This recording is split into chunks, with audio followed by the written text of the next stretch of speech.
بسم الله الرحمن الرحيم ياسين والقرآن الحكيم إنك لمن المرسلين على صراط مستقيم تنزيل العزيز الرحيم لتنذر قوما ما أنذر آباؤهم فهم غافلون لقد حق القول على أكثرهم فهم لا يؤمنون إنا جعلنا في أعناقهم أغلالا فهي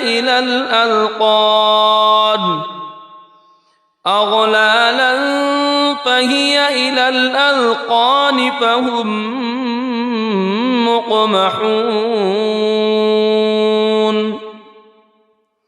وجعلنا من بين أيديهم سدا ومن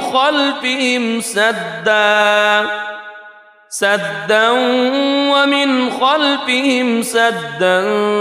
فأغشيناهم فهم لا يبصرون وسواء عليهم أأنذرتهم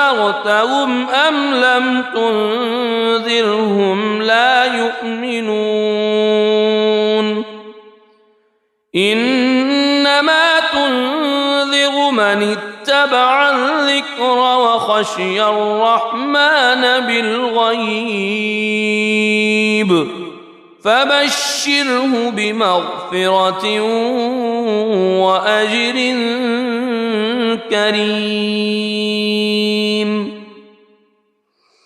إنا نحن نحيي الموتى ونكتب ما قدموا وآثارهم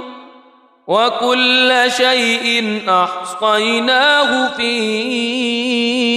إمام مبين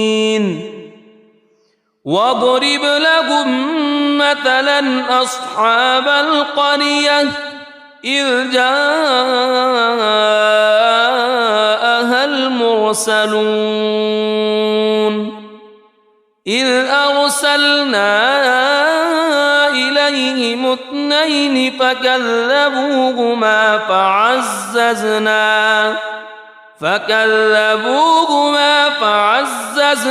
بثالث فقالوا إنا إليكم مرسلون قالوا ما أنتم إلا بشر مثلنا وما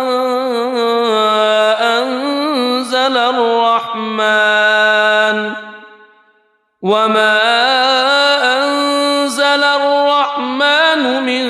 شيء إن أنتم إلا تكذبون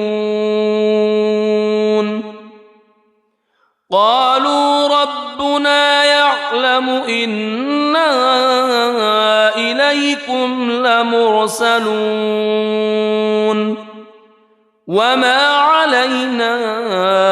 إلا البلاغ المبين قالوا إنا تطيرنا بكم لئن لم تنتهوا لنرجمنكم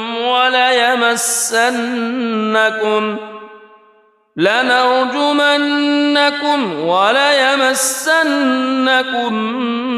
منا عذاب أليم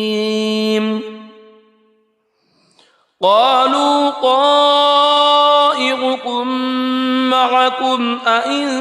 ذكرتم بل أنتم قوم مسرفون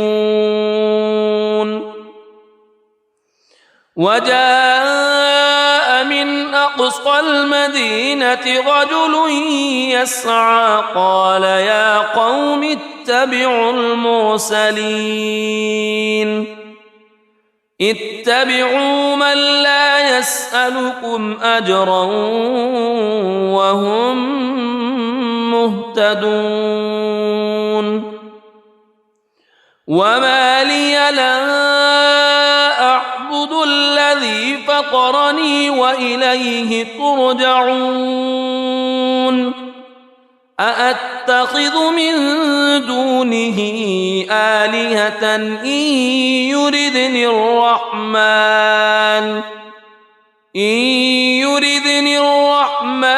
بضر لا تغن عني شفاعتهم شيئا ولا ينقذون إني إذا لفي ضلال مبين إني آمنت بربكم فاسمعون قيل ادخل الجنة قال يا ليت قومي يعلمون بما غفر لي ربي وجعلني من المكرمين وما أنزلنا على قومه من بعده من جند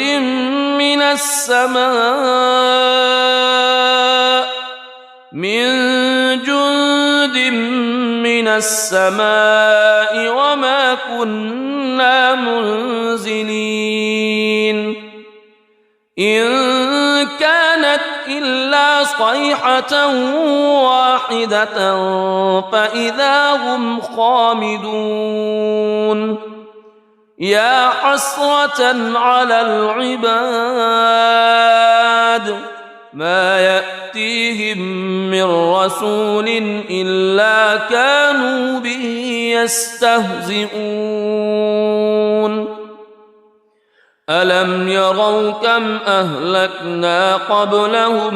من القرون أنهم إليهم لا يرجعون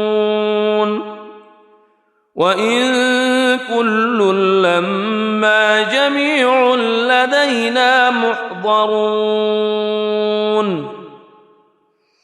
وآية لهم الأرض الميتة أحييناها وأخرجنا منها حبا فمنه يأكلون وجعلنا فيها جنات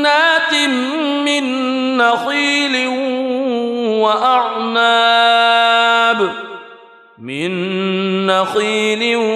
وأعناب وفجرنا فيها من العيون ليأكلوا من ثمره وما عملته أيديهم أفلا يشكرون سبحان الذي خلق الأزواج كلها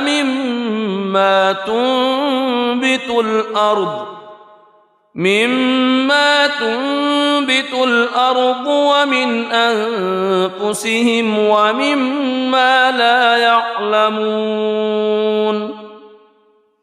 وآية لهم الليل نسلخ منه النهار فإذا هم مظلمون والشمس تجري لمستقر لها ذلك تقدير العزيز العليم والقمر قدرناه منازل حتى عاد كالعرجون القديم لا الشمس ينبغي لها أن تدرك القمر ولا الليل سابق النهار وكل في فلك يسبحون وآية لهم أنا حملنا ذريتهم في الفلك المشحون وخلقنا لهم من مثله ما يركبون وإن نشأ نغرقهم فلا صريخ لهم ولا هم ينقذون إلا رحمة منا ومتاعا إلى حين وإذا قيل لهم اتقوا ما بين أيديكم وما خلفكم لعلكم ترحمون وما تأتيهم من آية من آيات ربهم إلا كانوا عنها معرضين وإذا قيل لهم أنفقوا مما رزقكم الله قال الذين كفروا للذين آمنوا أنطعم من لو يشاء الله أطعمه إن أنتم إلا في ضلال مبين ويقولون متى هذا الوعد إن كنتم صادقين ما ينظرون إلا صيحة واحدة تأخذهم وهم يخصمون فلا يستطيعون توصية ولا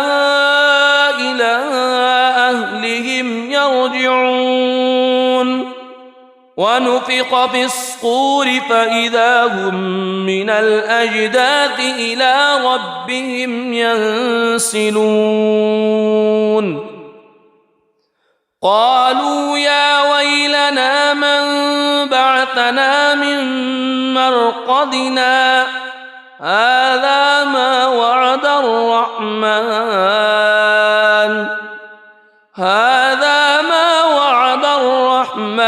وصدق المرسلون إن كانت إلا صيحة واحدة فإذا هم جميع لدينا محضرون فاليوم لا تظلم نفس شيئا ولا تجزون إلا ما كنتم تعملون إن أصحاب الجنة اليوم في شغل فاكهون هم وأزواجهم في ظلال على الأرائك متكئون لهم فيها فاكهة ولهم ما يدعون سلام قولا من رب رحيم وامتازوا اليوم أيها المجرمون ألم أعهد إليكم يا بني ألا تعبدوا الشيطان ألم أعهد إليكم يا بني آدم ألا تعبدوا الشيطان إنه لكم عدو مبين وأن اعبدوني هذا صراط مستقيم ولقد أضل منكم جبلا كثيرا أفلم تكونوا تعقلون هذه جهنم التي كنتم توعدون اصلوها اليوم بما كنتم تكفرون اليوم نختم على أفواههم وتكلمنا أيديهم وتشهد أرجلهم بما كانوا يكسبون ولو نشاء لطمسنا على أعينهم فاستبقوا الصراط فأنى يبصرون ولو نشاء لمسخناهم على مكانتهم فما استطاعوا مضيا ولا يرجعون ومن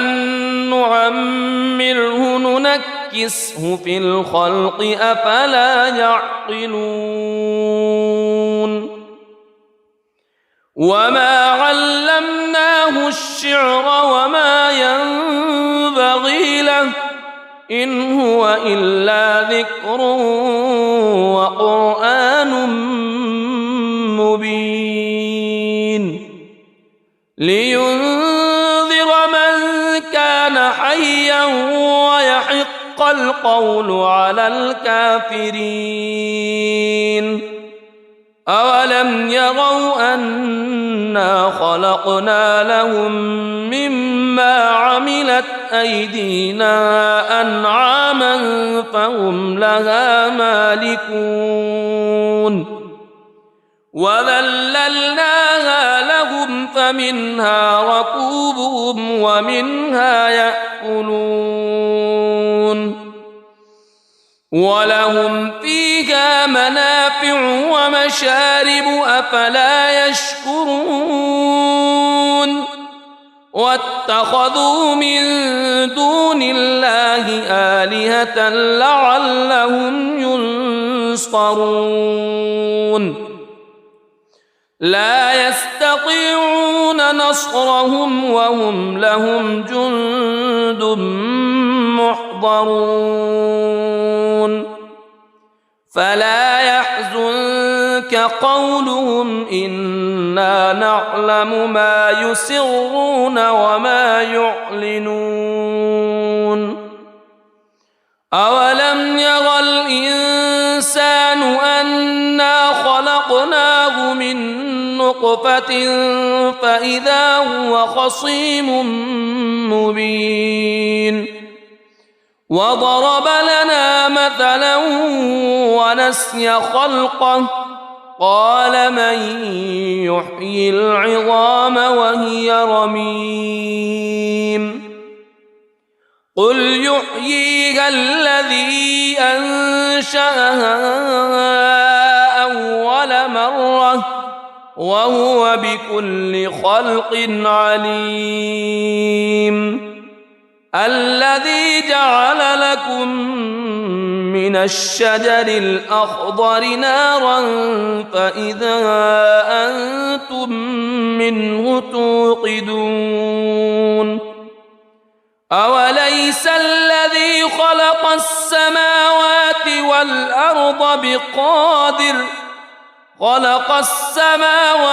والأرض بقادر على أن يخلق مثلهم بلى وهو الخلاق العليم إنما أمره إذا أراد شيئا أن يقول له كن فيكون فسبحان الذي بيده ملكوت كل شيء وإليه ترجعون بسم الله الرحمن الرحيم الرحمن علم القرآن خلق الإنسان علمه البيان الشمس والقمر بحسبان والنجم والشجر يسجدان والسماء رفعها ووضع الميزان ألا تطغوا في الميزان وأقيموا الوزن بالقسط ولا تخسروا الميزان والأرض وضعها للأنام فيها فاكهة والنخل ذات الأكمام والحب ذو العصف والريحان فبأي آلاء ربكما تكذبان خلق الإنسان من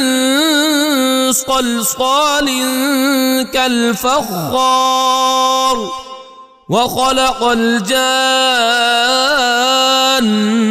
من مارج من نار فبأي آلاء ربكما تكذبان رب المشرقين ورب المغربين فبأي آلاء ربكما تكذبان مرج البحرين يلتقيان بينهما برزخ لا يبغيان فبأي آلاء ربكما تكذبان يخرج منهما اللؤلؤ والمرجان فبأي آلاء ربكما تكذبان وله الجوار المنشآت في البحر كالأعلام فبأي آلاء ربكما تكذبان كل من عليها فان ويبقى وجه ربك ذو الجلال والإكرام فبأي آلاء ربكما تكذبان يسأله من في السماوات والأرض كل يوم هو في شأن فبأي آلاء ربكما تكذبان سنفرغ لكم أيها الثقلان فبأي آلاء ربكما تكذبان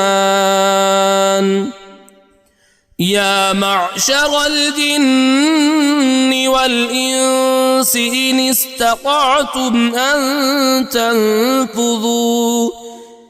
استطعتم أن تنفذوا من أقطار السماوات والأرض فانفذوا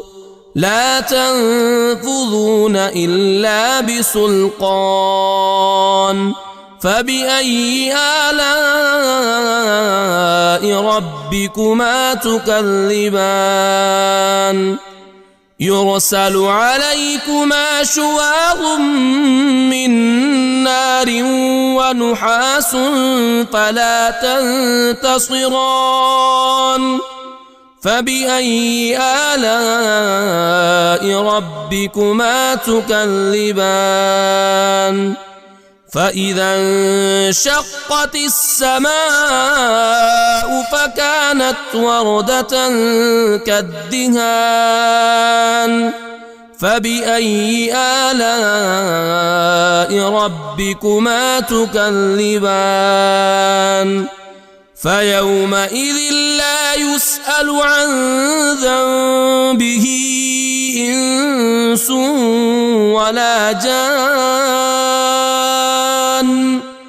فبأي آلاء ربكما تكذبان يعرف المجرمون بسيماهم فيؤخذ بالنواصي والأقدام فبأي آلاء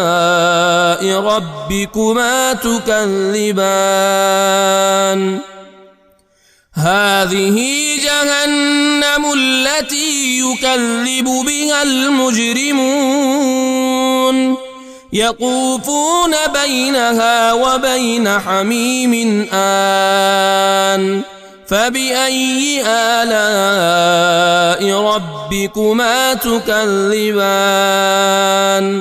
ولمن خاف مقام ربه جنتان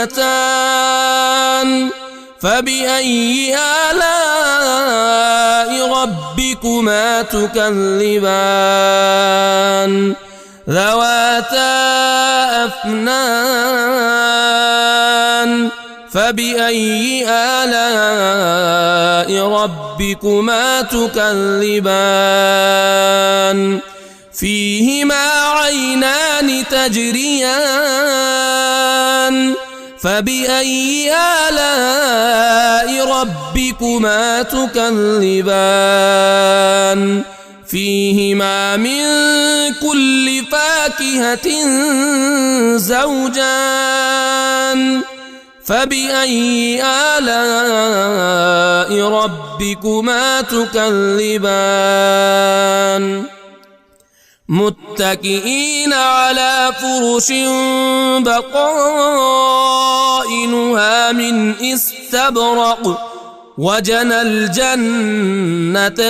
دان فبأي آلاء ربكما تكذبان فيهن قاصرات الطرف لم يطمثهن إنس قبلهم ولا جان فبأي آلاء ربكما تكذبان كأنهن الياقوت والمرجان فبأي آلاء ربكما تكذبان هل جزاء الإحسان إلا الإحسان فبأي آلاء ربكما تكذبان ومن دونهما جنتان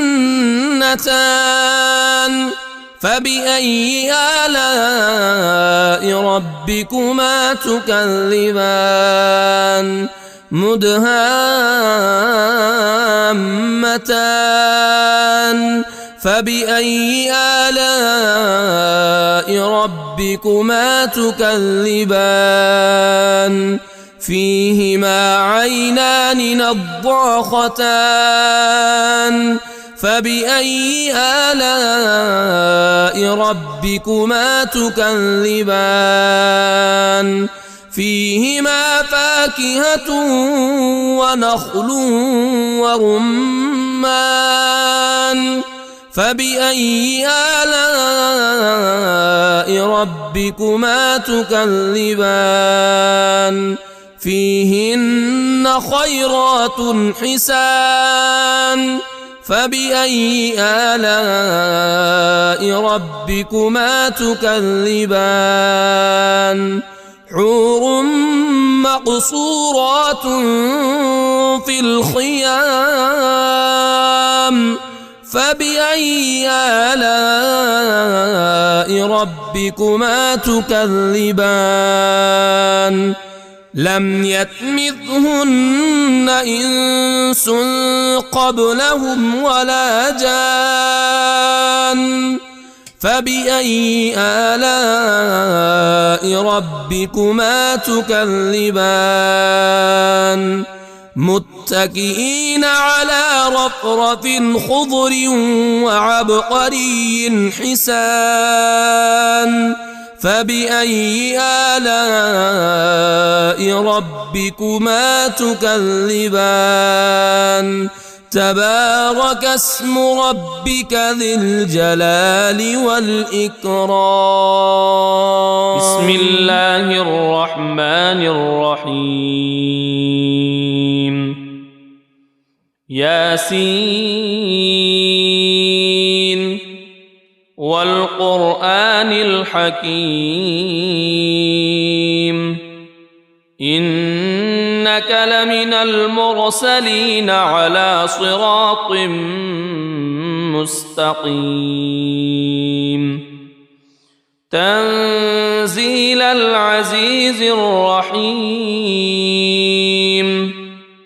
لتنذر قوما ما أنذر آباؤهم فهم غافلون لقد حق القول على أكثرهم فهم لا يؤمنون إنا جعلنا في أعناقهم أغلالا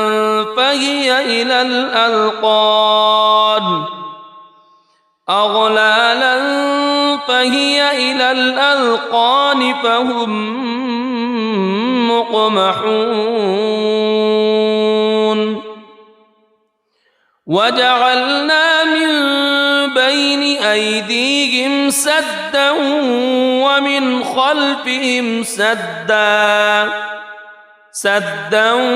ومن خلفهم سدا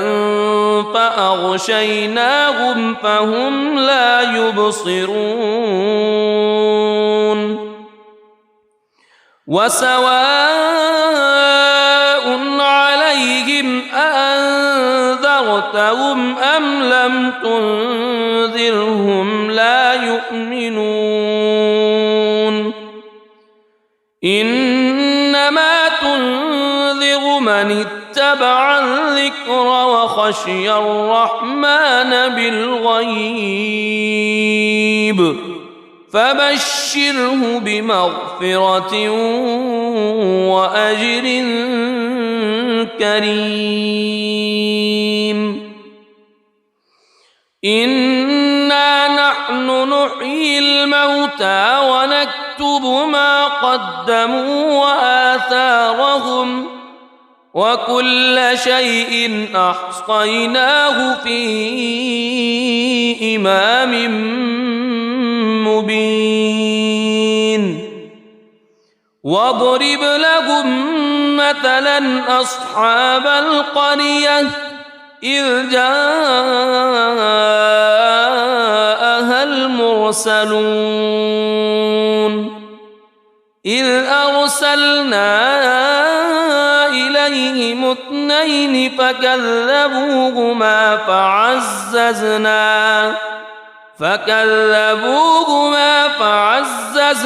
بثالث فقالوا إنا إليكم مرسلون قالوا ما أنتم إلا بشر مثلنا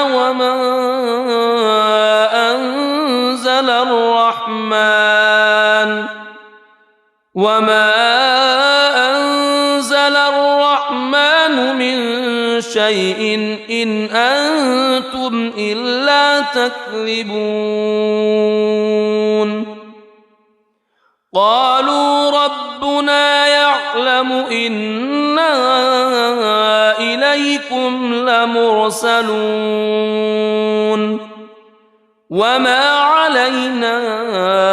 إلا البلاغ المبين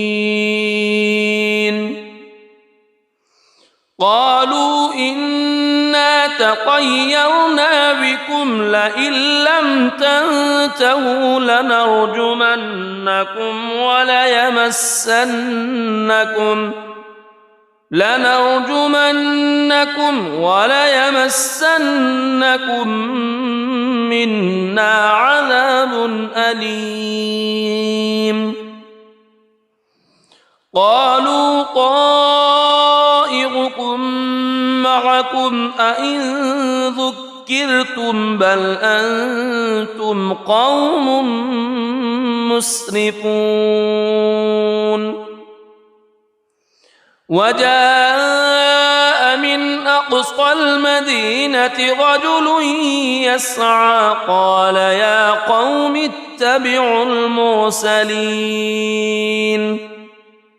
اتبعوا من لا يسألكم أجرا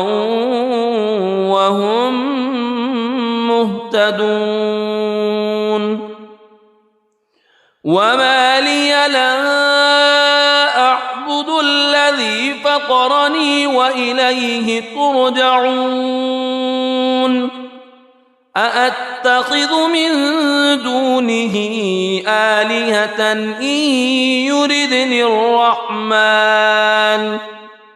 إن يردني الرحمن بضر لا تغن عني شفاعتهم شيئا ولا ينقذون إني إذا لفي ضلال مبين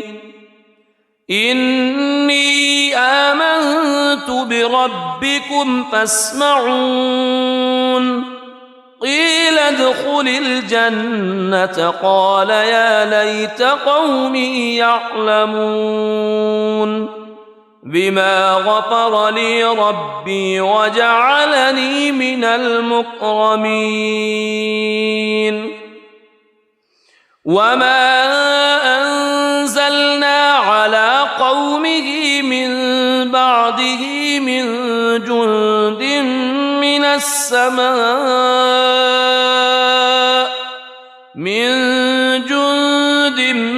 من السماء وما كنا منزلين إن كانت إلا صيحة واحدة فإذا هم خامدون يا حسرة على العباد ما يأتيهم من رسول إلا كانوا به يستهزئون ألم يروا كم أهلكنا قبلهم من القرون أنهم إليهم لا يرجعون وإن كل لما جميع لدينا محضرون وآية لهم الأرض الميتة أحييناها وأخرجنا منها حبا فمنه يأكلون وجعلنا فيها جنات من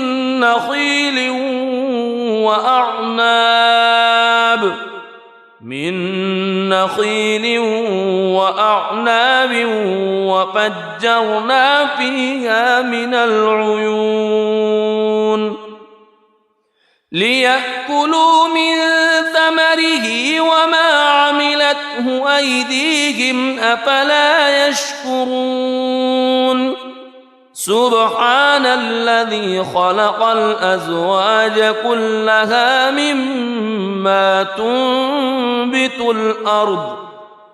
مما تنبت الأرض ومن أنفسهم ومما لا يعلمون وآية لهم الليل نسلخ منه النهار فإذا هم مظلمون والشمس تجري لمستقر لها ذلك تقدير العزيز العليم والقمر قدرناه منازل حتى عاد كالعرجون القديم لا الشمس ينبغي لها أن تدرك القمر ولا الليل سابق النهار وكل في فلك يسبحون وآية لهم أنا حملنا ذريتهم في الفلك المشحون وخلقنا لهم من مثله ما يركبون وإن نشأ نغرقهم فلا صريخ لهم ولا هم ينقذون إلا رحمة منا ومتاعا إلى حين وإذا قيل لهم اتقوا ما بين أيديكم وما خلفكم لعلكم ترحمون وما تأتيهم من آية من آيات ربهم إلا كانوا عنها معرضين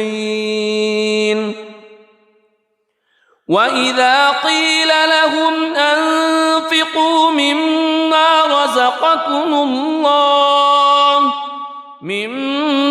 رزقكم الله قال الذين كفروا للذين آمنوا أنطعم من لو يشاء الله أطعمه إن أنتم إلا في ضلال مبين ويقولون متى هذا الوعد إن كنتم صادقين ما ينظرون إلا صيحة واحدة تأخذهم وهم يخصمون فلا يستطيعون توصية ولا إلى أهلهم يرجعون ونفخ في الصور فإذا هم من الأجداث إلى ربهم ينسلون قالوا يا ويلنا من بعثنا من مرقدنا هذا ما وعد الرحمن وصدق المرسلون إن كانت إلا صيحة واحدة فإذا هم جميع لدينا محضرون فاليوم لا تظلم نفس شيئا ولا تجزون إلا ما كنتم تعملون إن أصحاب الجنة اليوم في شغل فاكهون هم وأزواجهم في ظلال على الأرائك متكئون لهم فيها فاكهة ولهم ما يدعون سلام قولا من رب رحيم وامتازوا اليوم أيها المجرمون ألم أعهد إليكم يا بني ألا تعبدوا الشيطان ألم أعهد إليكم يا بني آدم ألا تعبدوا الشيطان إنه لكم عدو مبين وأن اعبدوني هذا صراط مستقيم ولقد أضل منكم جبلا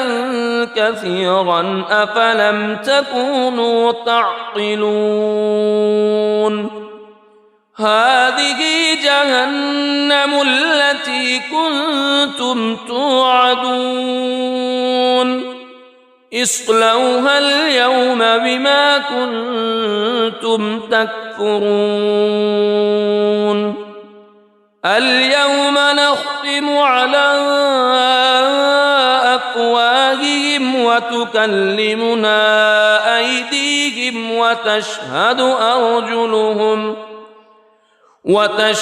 أرجلهم بما كانوا يكسبون ولو نشاء لطمسنا على أعينهم فاستبقوا الصراط فأنى يبصرون ولو نشاء لمسخناهم على مكانتهم فما استطاعوا مضيا ولا يرجعون ومن نعمره ننكسه في الخلق أفلا يعقلون وما علمناه الشعر وما ينبغي له إن هو إلا ذكر وقرآن مبين لينذر من كان حيا ويحق القول على الكافرين أولم يروا أنا خلقنا لهم مما عملت أيدينا أنعاما فهم لها مالكون وذللناها لهم فمنها ركوبهم ومنها يأكلون ولهم فيها منافع ومشارب أفلا يشكرون واتخذوا من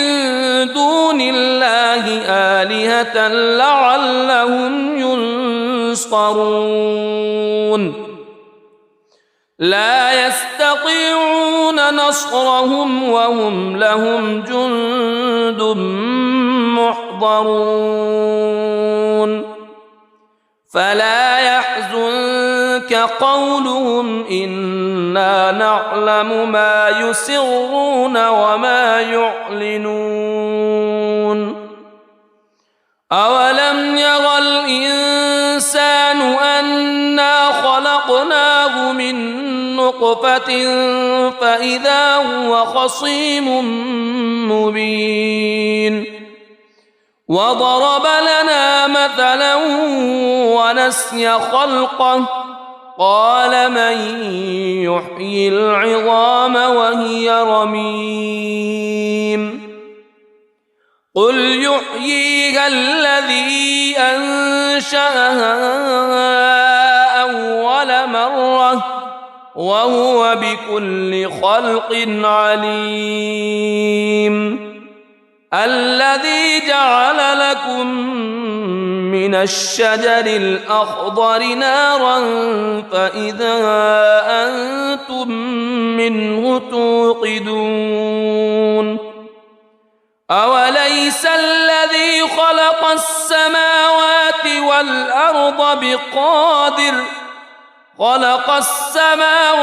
والأرض بقادر على أن يخلق مثلهم بلى وهو الخلاق العليم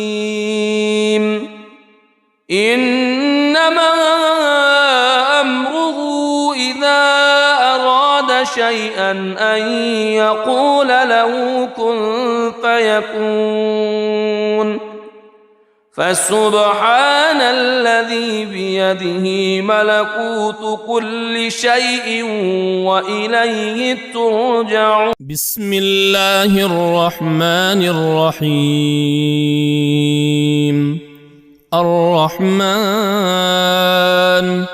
علم القرآن خلق الإنسان علمه البيان. الشمس والقمر بحسبان والنجم والشجر يسجدان. والسماء رفعها ووضع الميزان ألا تطغوا في الميزان وأقيموا الوزن بالقسط ولا تخسروا الميزان. والأرض وضعها للأنام فيها فاكهة والنخل ذات الأكمام والحب ذو العصف والريحان. فبأي آلاء ربكما تكذبان؟ خلق الإنسان من صلصال كالفخار وخلق الجان من مارج من نار. فبأي آلاء ربكما تكذبان؟ رب المشرقين ورب المغربين. فبأي آلاء ربكما تكذبان؟ مرج البحرين يلتقيان بينهما برزخ لا يبغيان. فبأي آلاء ربكما تكذبان؟ يخرج منهما اللؤلؤ والمرجان. فبأي آلاء ربكما تكذبان؟ وله الجوار المنشآت في البحر كالأعلام. فبأي آلاء ربكما تكذبان؟ كل من عليها فان ويبقى وجه ربك ذو الجلال والإكرام. فبأي آلاء ربكما تكذبان؟ يسأله من في السماوات والأرض كل يوم هو في شأن. فبأي آلاء ربكما تكذبان؟ سنفرغ لكم أيها الثقلان. فبأي آلاء ربكما تكذبان؟ يا معشر الجن والإنس إن استطعتم أن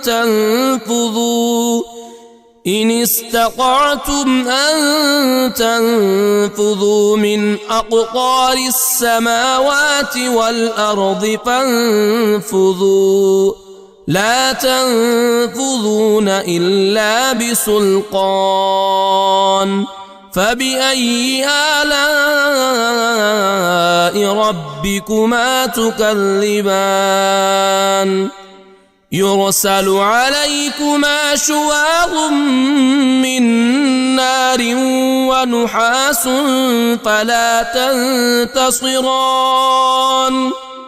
فبأي آلاء ربكما تكذبان فإذا انشقت السماء فكانت وردة كالدهان فبأي آلاء ربكما تكذبان فيومئذ لا يسأل عن ذنبه إنس ولا جان فبأي آلاء ربكما تكذبان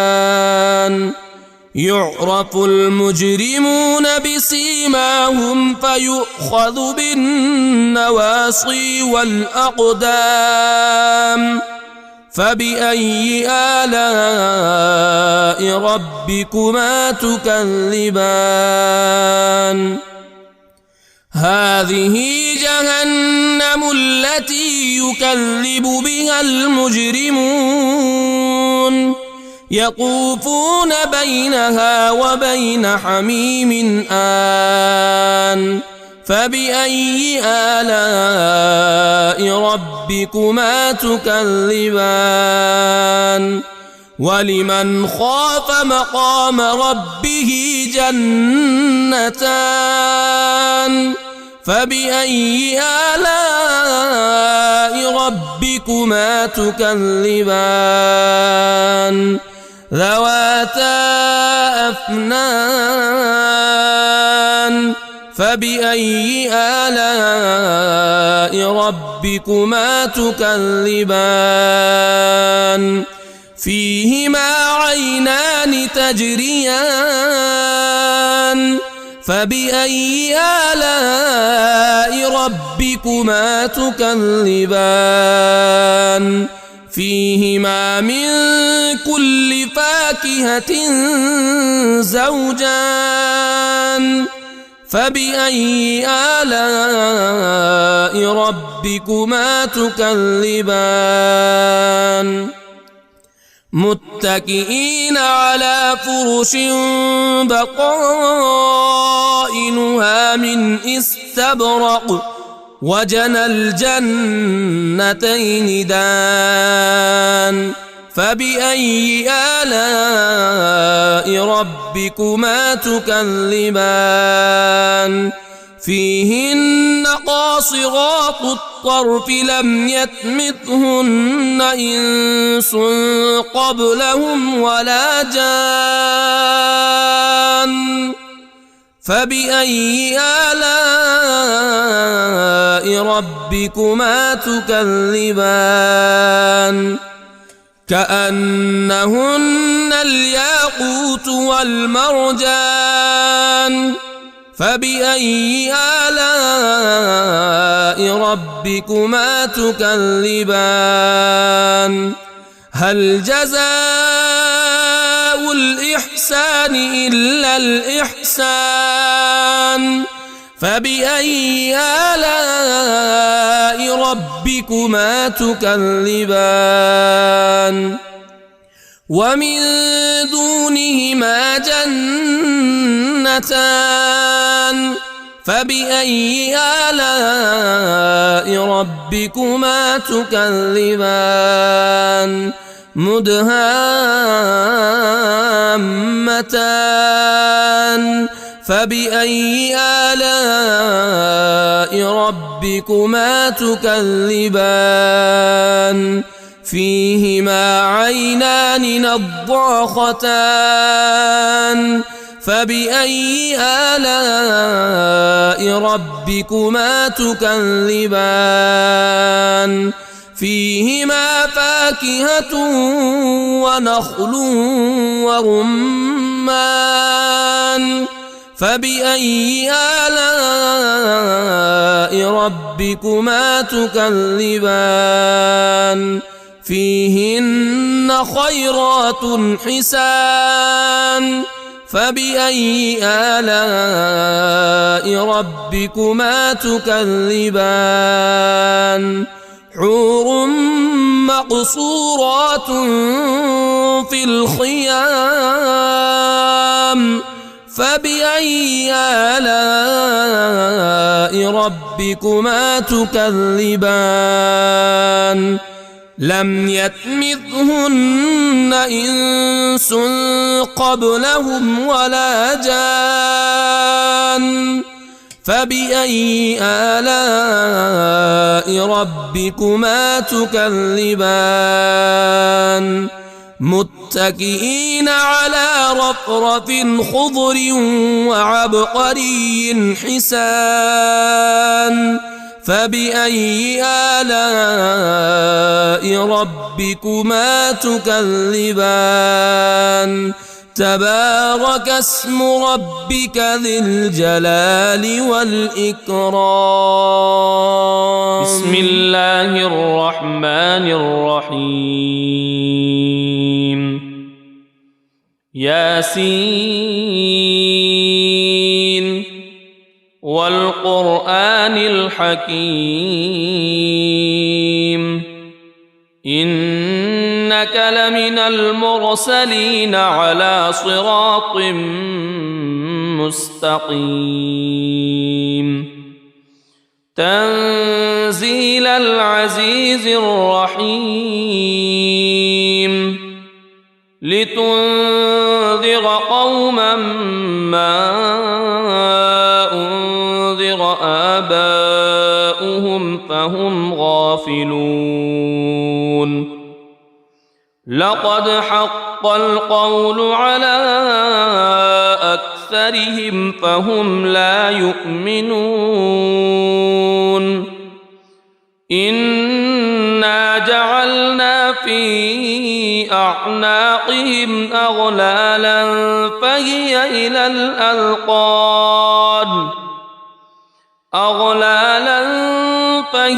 إلى الأذقان فهم مقمحون وجعلنا من بين أيديهم سدا ومن خلفهم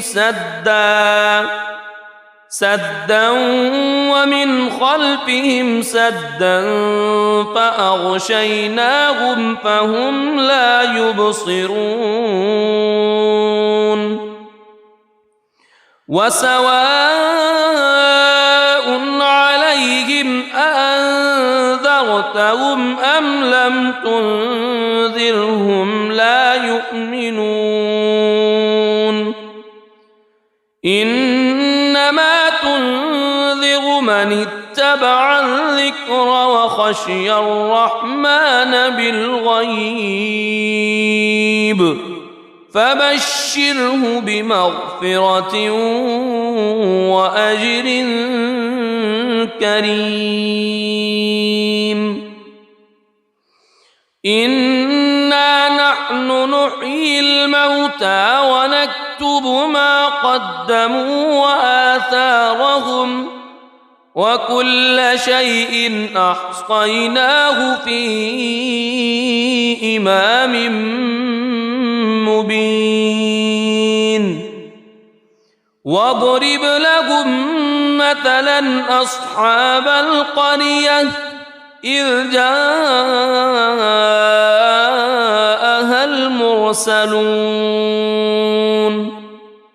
إذ أرسلنا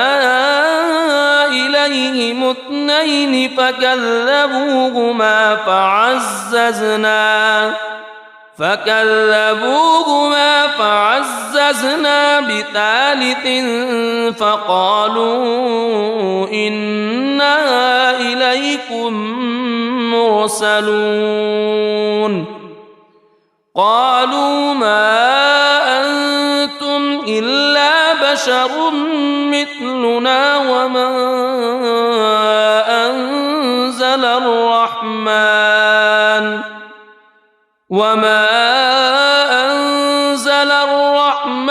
من شيء إن أنتم إلا تكذبون قالوا ربنا يعلم إنا إليكم لمرسلون وما علينا إلا البلاغ المبين قالوا إنا تطيرنا بكم لئن لم تنتهوا لنرجمنكم وليمسنكم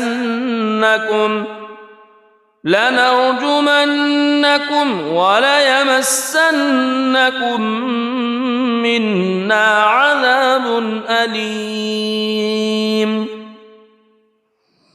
قالوا طائركم معكم أئن ذكرتم بل أنتم قوم مسرفون وجاء من أقصى المدينة رجل يسعى قال يا قوم اتبعوا اتبعوا من لا يسألكم أجرا وهم مهتدون وما لي لا أعبد الذي فطرني وإليه ترجعون أأتخذ من دونه آلهة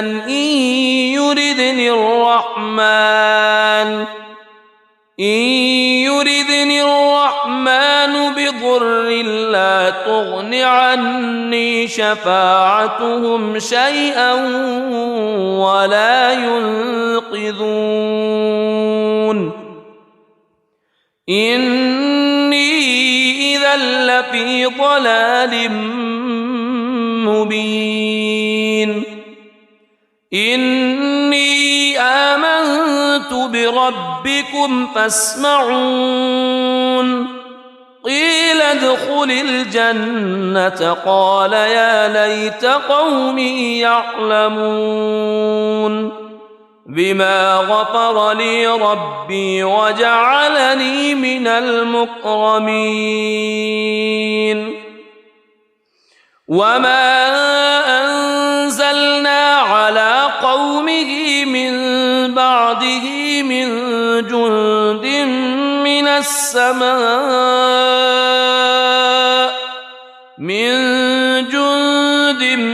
من السماء وما كنا منزلين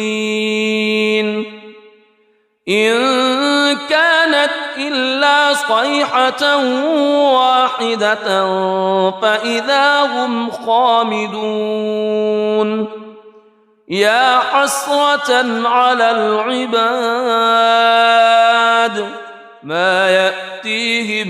من رسول إلا كانوا به يستهزئون ألم يروا كم أهلكنا قبلهم من القرون أنهم إليهم لا يرجعون وإن كل لما جميع لدينا محضرون وآية لهم الأرض الميتة أحييناها وأخرجنا منها حبا فمنه يأكلون وجعلنا فيها جنات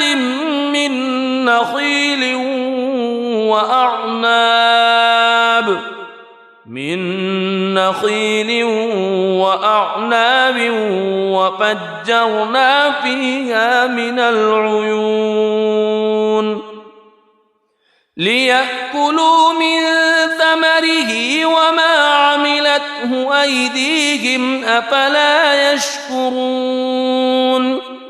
سبحان الذي خلق الأزواج كلها مما تنبت الأرض مما تنبت الأرض ومن أنفسهم ومما لا يعلمون وآية لهم الليل نسلخ منه النهار فإذا هم مظلمون والشمس تجري لمستقر لها ذلك تقدير العزيز العليم والقمر قدرناه منازل حتى عاد كالعرجون القديم لا الشمس ينبغي لها أن تدرك القمر ولا الليل سابق النهار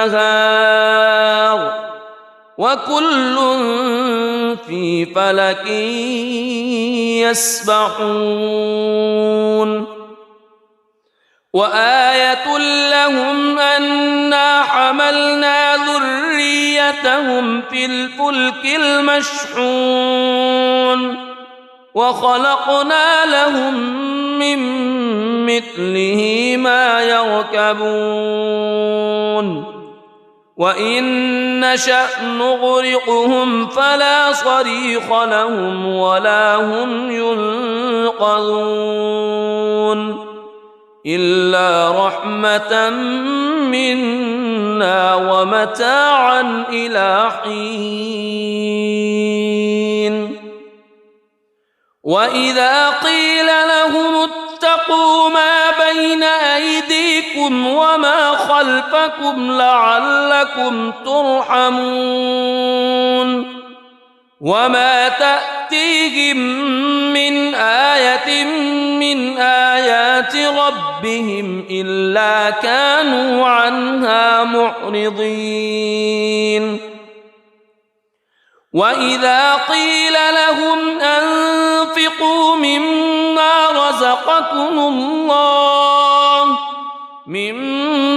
رزقكم الله قال الذين كفروا للذين آمنوا أنطعم من لو يشاء الله أطعمه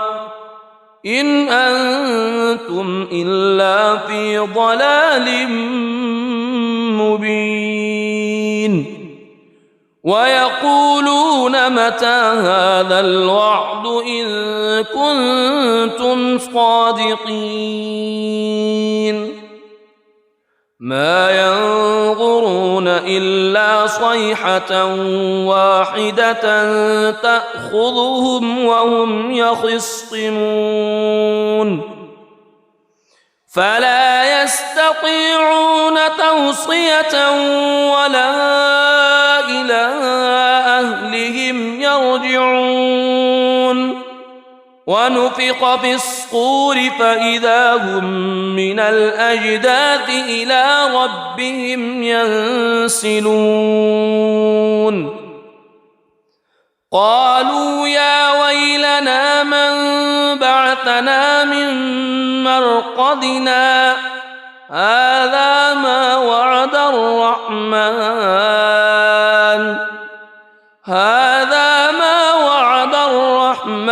وصدق المرسلون إن كانت إلا صيحة واحدة فإذا هم جميع لدينا محضرون فاليوم لا تظلم نفس شيئا ولا تجزون إلا ما كنتم تعملون إن أصحاب الجنة اليوم في شغل فاكهون هم وأزواجهم في ظلال على الأرائك متكئون لهم فيها فاكهة ولهم ما يدعون سلام قولا من رب رحيم وامتازوا اليوم أيها المجرمون ألم أعهد إليكم يا بني ألا تعبدوا الشيطان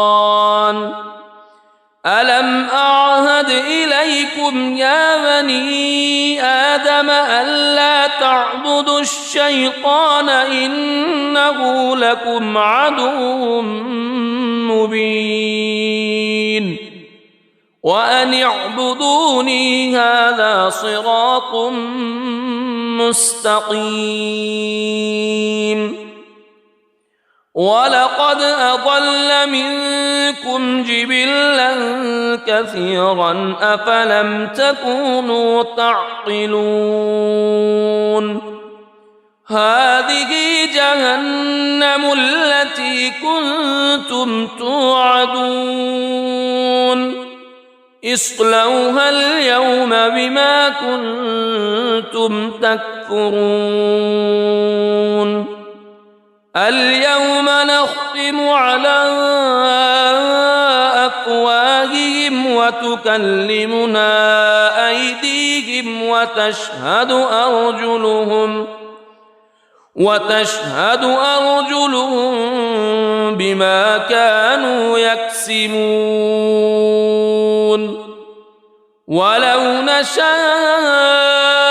لطمسنا على أعينهم فاستبقوا الصراط فأنى يبصرون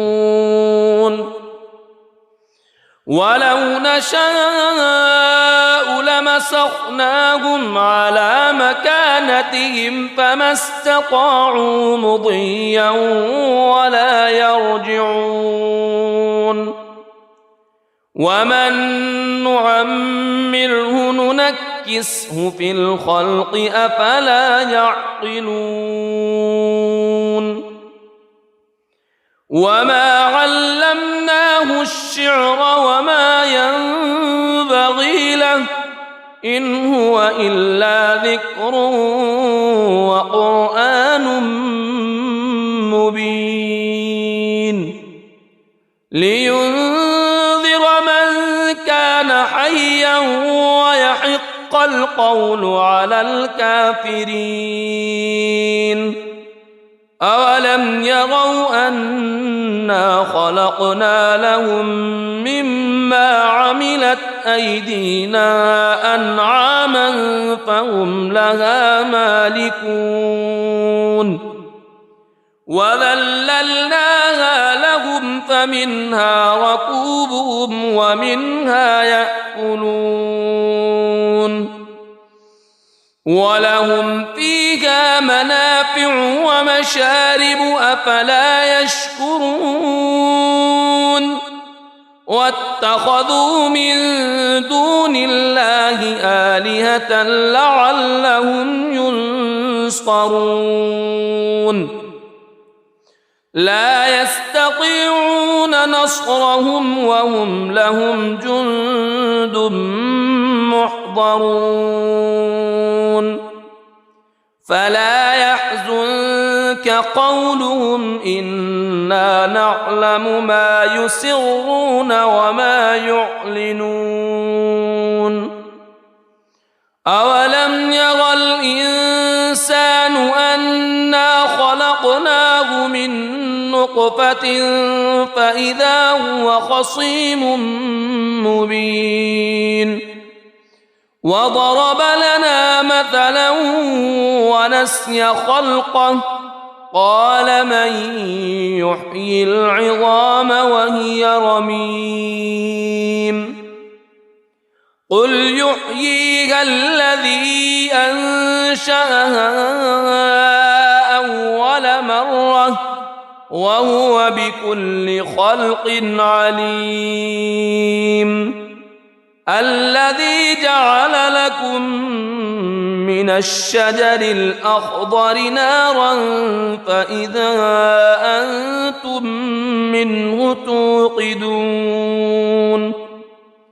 أوليس الذي خلق والأرض بقادر خلق السماوات والأرض بقادر على أن يخلق مثلهم بلى وهو الخلاق العليم إنما أمره إذا أراد شيئا أن يقول له كن فيكون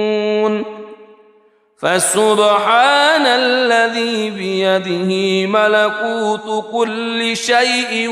وإليه ترجعون. بسم الله الرحمن الرحيم. الرحمن علم القرآن خلق الإنسان علمه البيان الشمس والقمر بحسبان والنجم والشجر يسجدان والسماء رفعها ووضع الميزان ألا تطغوا في الميزان وأقيموا الوزن بالقسط ولا تخسروا الميزان والأرض وضعها للأنام فيها فاكهة والنخل ذات الأكمام والحب ذو العصف والريحان فبأي آلاء ربكما تكذبان خلق الإنسان من صلصال كالفخار وخلق الجان من مارج من نار فبأي آلاء ربكما تكذبان رب المشرقين ورب المغربين فبأي آلاء ربكما تكذبان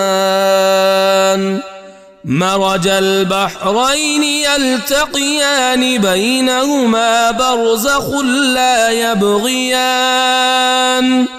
فبأي آلاء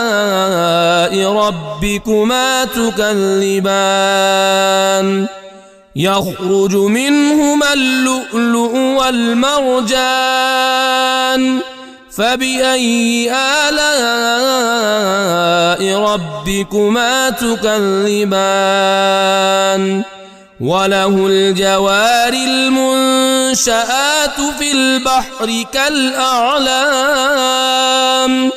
فبأي آلاء ربكما تكذبان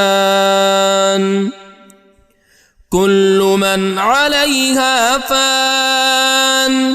ويبقى وجه ربك ذو الجلال والإكرام فبأي آلاء ربكما تكذبان يسأله من في السماوات والأرض كل يوم هو في شأن فبأي آلاء ربكما تكذبان سنفرغ لكم أيها الثقلان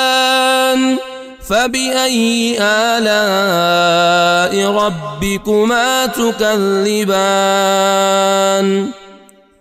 يا معشر الجن والإنس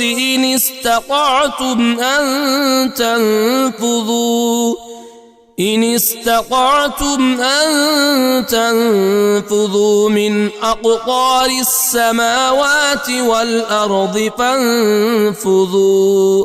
لا تنفذون إلا بسلطان فبأي آلاء ربكما تكذبان يرسل عليكما شواظ من نار ونحاس فلا تنتصران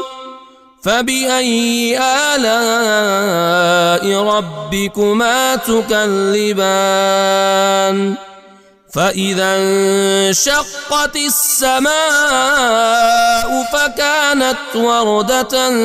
كالدهان فبأي آلاء ربكما تكذبان فيومئذ لا يسأل عن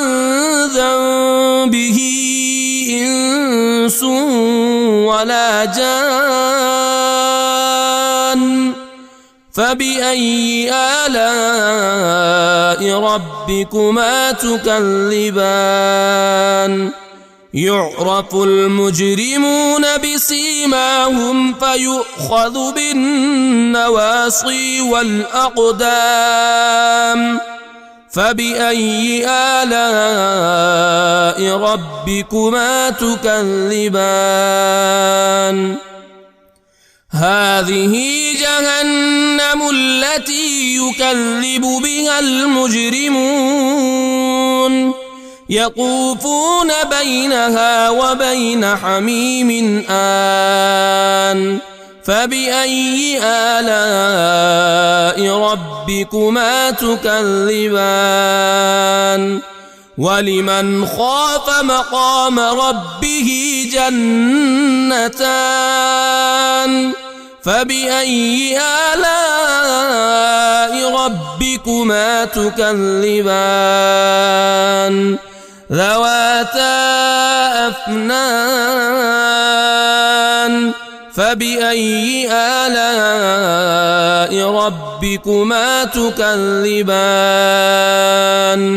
فيهما عينان تجريان فبأي آلاء ربكما تكذبان فيهما من كل فاكهة زوجان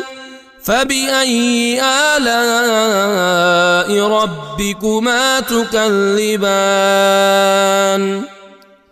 متكئين على فرش بطائنها من استبرق وجنى الجنتين دان فبأي آلاء ربكما تكذبان فيهن قاصرات الطرف لم يطمثهن إنس قبلهم ولا جان فبأي آلاء ربكما تكذبان كأنهن الياقوت والمرجان فبأي آلاء ربكما تكذبان هل جزاء الإحسان إلا الإحسان فبأي آلاء ربكما تكذبان ومن دونهما جنتان فبأي آلاء ربكما تكذبان مدهامتان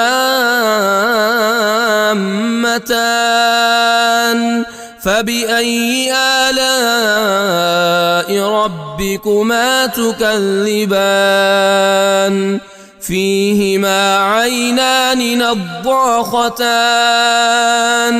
فبأي آلاء ربكما تكذبان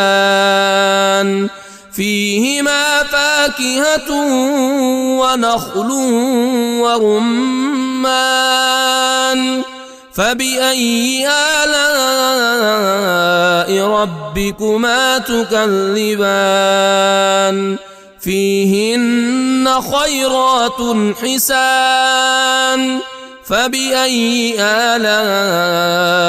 ربكما تكذبان حور مقصورات في الخيام فبأي آلاء ربكما تكذبان لم يطمثهن إنس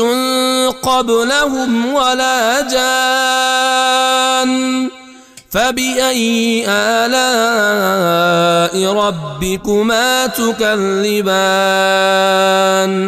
متكئين على رفرف خضر وعبقري حسان فبأي آلاء ربكما تكذبان تبارك اسم ربك ذي الجلال والإكرام